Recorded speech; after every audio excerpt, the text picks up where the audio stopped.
पूर्व श्लोक में समष्टि संसार की भगवान ने उत्पत्ति बताई कि समष्टि अर्थात समस्त संसार की उत्पत्ति कैसे होती है, वो बताया भगवान ने। अब आगे के श्लोक में व्यष्टि शरीरों की उत्पत्ति कैसे होती है, कि एक व्यक्ति की उत्पत्ति कैसे होती है, वो भगवान श्री कृष्ण 14वें अध्याय के 4थे श्लोक में बता रहे हैं। क्या बोला आपने, दोबारा बोलिएगा। इसके पहले जो हम लोगों ने श्लोक पढ़ा था, इसमें समष्टि संसार की उत्पत्ति बताई।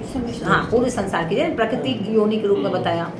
अब एक एक व्यक्ति, एक एक जन जन कैसे पैदा होता है, कैसे उत्पन्न होता है, इसके विषय में भगवान चतुर्थ श्लोक में बता रहे हैं 14वें अध्याय के। ठीक है। सर्वयोनिषु कौन्तेय मूर्तयः सम्भवन्ति यः तासां ब्रह्म महद्योनिरहं बीजप्रदः पिता। सर्वयोनिषु कौन्तेय, सर्वयोनि कौन कौन सी है? जरायुज। जरायुज क्यों कहते हैं?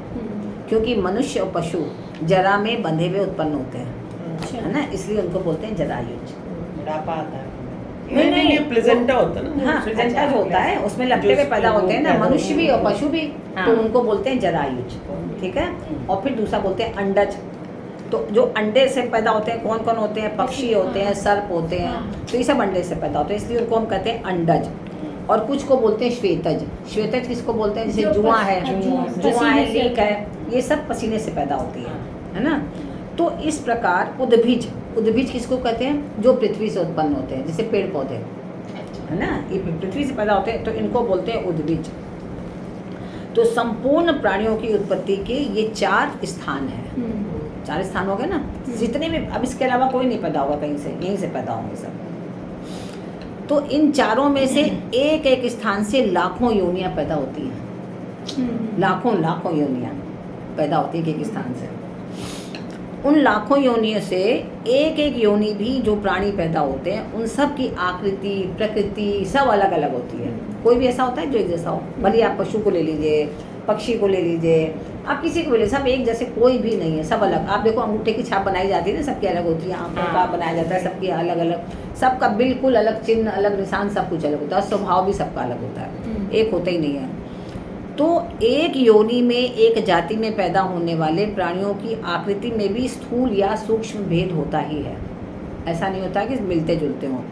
एक समान आकृति किसी की भी कभी नहीं मिलती। जैसे एक मनुष्य योनि में अरबों वर्षों में अरबों शरीर पैदा होते चले आए हैं, पर आज तक किसी भी मनुष्य की आकृति परस्पर नहीं मिलती। चाहे भले कह देंगे लगता है इस खानदान का है, लेकिन उस खानदान का होते हुए भी अगर अंगूठा लगाओगे तो उनके दादा का अलग निशान होगा, पोते का अलग होगा, पर पोते का अलग होगा, सबका अलग अलग होगा।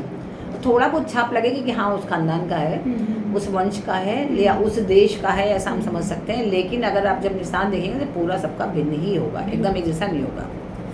तो ऐसा किसी कवि ने भी ऐसा कहा है कि पाग भाग वाणी प्रकृति आकृति वचन विवेक अक्षर मिलत न एक से देखे देश अनेक। कितने भी अनेक देशों में गए, लेकिन उन्होंने देखा किसी का भी एक जैसा नहीं, सबका अलग ही अलग है। तो इस प्रकार क्या होता है? तासाम ब्रह्म महद योनि रहम बीज प्रदह पिता।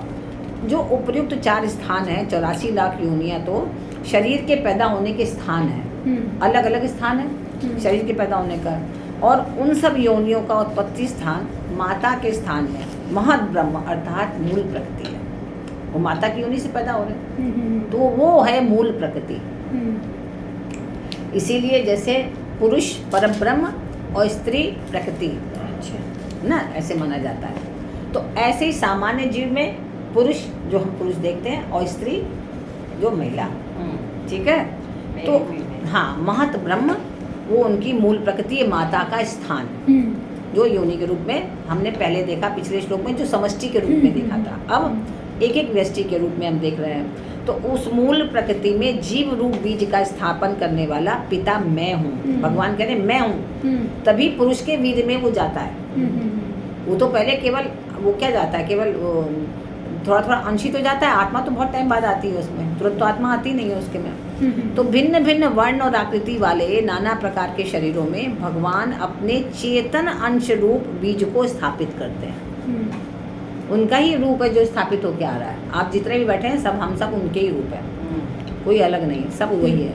तो इससे सिद्ध होता है कि प्रत्येक प्राणी में स्थित परमात्मा का अंश शरीरों की भिन्नता से ही भिन्न भिन्न प्रतीत होता है। शरीर की भिन्नता के कारण, वो प्रकृति के कारण। लेकिन परमात्मा तो एक ही है। परमात्मा नहीं भिन्न है, परमात्मा तो आत्मा तो सबकी एक है, केवल शरीर की प्रकृति के कारण हमें भिन्न दिख रहा है। तो वास्तव में संपूर्ण प्राणियों में एक ही परमात्मा विद्यमान है, वो परमात्मा अलग नहीं है। भगवान ने पहले और दूसरे श्लोक में बताया कि प्रकृति का संबंध न रहे तो जन्म मरण नहीं होता। पहले दूसरे श्लोक में यही बताया ना कि अगर हम प्रकृति से संबंध ही न रखें तो न हमारा जन्म होगा, बारंबार न मृत्यु होगी। कैसे? जैसे कागभूषुंडी जी के बारे में आप लोगों को बताया था, वो जन्म मरण से मुक्त है, वो अपने आप ही सब होता जा रहा है, करते जा रहे हैं, तो उनसे कोई जुड़े ही नहीं है।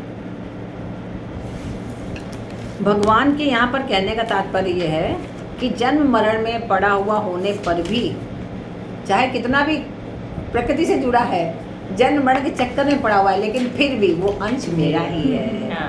तो उसकी सधर्मता, एकता मेरे साथ है, उस शरीर के साथ नहीं। इसलिए बार बार उसको समझा रहे हैं कि शरीर से मोह मत करो। अर्जुन को क्यों समझा रहे हैं? क्योंकि अर्जुन उन शरीरों से ही मोह करके युद्ध नहीं करना चाह रहा है। बिल्कुल ना, इस शरीर से ही तो मोह कर रहा है। आत्मा तो उसको हाँ, ये मेरे रिश्तेदार हैं, ये मेरे नातेदार हैं, इसलिए आत्मा से नहीं देख रहा, आत्मा नहीं देख रहा उनकी, उनके शरीरों को देख रहा है। इसलिए भगवान उसको समझा रहे हैं कि चाहे कुछ भी हो जाए, ये मनुष्य जो है, जीव जो है, मेरा ही अंश है, इसलिए उसको मेरा ही समझो।